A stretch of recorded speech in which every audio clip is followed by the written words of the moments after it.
तक एक्सटेंड और जारी रखेंगे जब तक गवर्नमेंट से कुछ रिटर्न में नहीं आ जाता कि जो भी बच्चे और प्रोटेस्टर्स 20 जुलाई को और अभी भी जो जंतर मंतर में प्रोटेस्ट कर रहे हैं उन पर कोई भी लीगल केसेस, FIRs एक्सेट्रा दर्ज नहीं किए जाएंगे और जो भी दर्ज हुए हैं उनको वापस लिया जाएगा। तो ये आश्वासन गवर्नमेंट ने कल सुबह दिया ओरली, लेकिन सोनम ने कल दिन भर फिर से फास्ट जारी रखा कि वो चाहते थे कि ये रिटर्न में हो और फिर रात को 12 बजे ये शर्तें रिटर्न में मंजूर हुई कि एक तो किसी के ऊपर FIR या कोई भी लाठीचार्ज या कोई भी अनड्यू फोर्स नहीं डाला जाएगा और सेकेंडली जो भी नीट के जो बच्चों ने सुसाइड किया है उनकी फैमिलीज को कॉम्पेंसेशन दिया जाएगा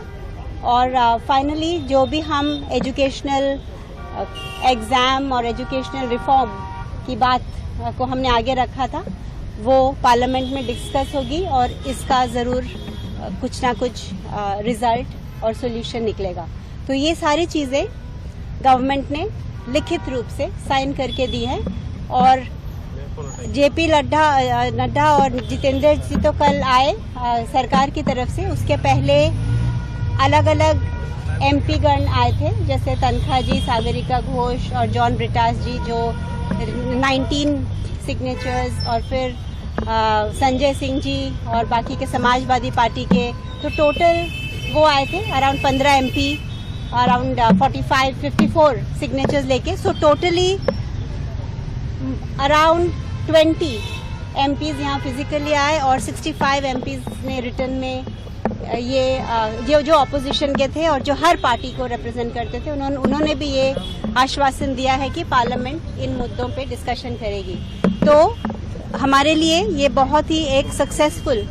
मूवमेंट रहा है क्योंकि एक तो गवर्नमेंट ने जो कि दोनों जो सरकार है और जो ऑपोजिशन है सब ने मिल के ये डिसीजन लिया है कि एजुकेशन एक बहुत इम्पोर्टेंट इशू है और इस पर डिस्कशन इस मॉनसून सेशन में होगी और आगे भी ये रिफॉर्म्स जारी रहेंगे। ये नंबर 1 है, ये तो इमीडिएट सक्सेस है। और सेकंड सक्सेस ये है कि इससे पूरा देश जाग गया है, इससे पूरा देश, और ये सिर्फ इसलिए हो पाया क्योंकि एजुकेशन का नीट का जो पेपर लीक हुआ वो जस्ट एक सिम्टम था। उसके पीछे जो कॉजेज थे वो हर सिस्टम में थे, एजुकेशन सिस्टम के रिफॉर्म में भी, बाकी भी अगर आप देखिए जुडिशरी, मीडिया, तो एक आम आदमी अपनी कॉमन जिंदगी में ये ब्रोकन सिस्टम्स को रोज एक्सपीरियंस करता है। इसलिए ये जो हमें राष्ट्र भर से समर्थन मिला ये उसका प्रतीक है और हम आशा करते हैं कि ये गवर्नमेंट के लिए भी एक वेकअप कॉल हो। अभी तक शायद उनको इतना पता ना हो कि देश उनसे इतना उम्मीद करता है और नाराज है, तो इसीलिए ये हर एंगल से ये जैसे सक्सेसफुल आंदोलन रहा, तो इसकी वजह से सोनम ने कल अपना फास्ट ब्रेक किया और अब आज वो पूरे लिक्विड्स पे है। धीरे धीरे एक प्रोसेस होता है वापस डाइजेस्टिव सिस्टम को किक स्टार्ट करने का। तो आज सारे वेजिटेबल, दाल, ये सब लिक्विड, कोकोनट वाटर आज लिक्विड पे रहेंगे, फिर धीरे धीरे कल से सेमी सॉलिड और फिर सॉलिड्स में वो ट्रांजिशन करेंगे।